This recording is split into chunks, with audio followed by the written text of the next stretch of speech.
বাঙালির প্রিয় এরকম একটা চিকেনের রেসিপি থাকলে আর কি চাই। তো প্রথমে দেখো আলুটাকে কেটে ধুয়ে নুন হলুদ দিয়ে ভেজে নিয়েছি।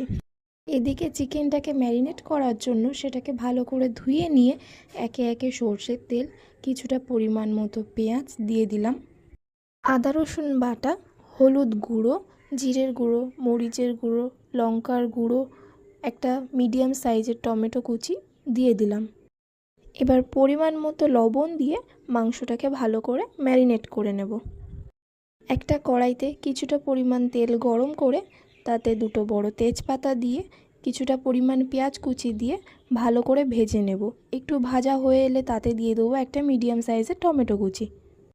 টমেটো কুচিটা দিয়ে একটু নেড়ে নিয়ে তাতে মাংসটা দিয়ে দেব।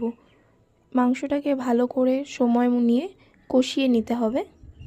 মাংসটা ভালো করে কষে এলেই তাতে আলুটা দিয়ে একটু নেড়ে নিয়ে পরিমাণ মতো জল দিয়ে দেব। এবার এটাকে লো টু মিডিয়াম আছে 10 মিনিট রাখার পরে দেখো তরকারিটা ভালোভাবে রেডি হয়ে গেছে। এবার এর উপর থেকে পরিমাণ মতো গরম মশলার গুঁড়ো ছড়িয়ে দিলেই রেডি বেঙ্গলি স্টাইলের চিকেন রেসিপি। গরম ভাতের সাথে পরিবেশন করুন, টেস্টটা কিন্তু ফাটাফাটি।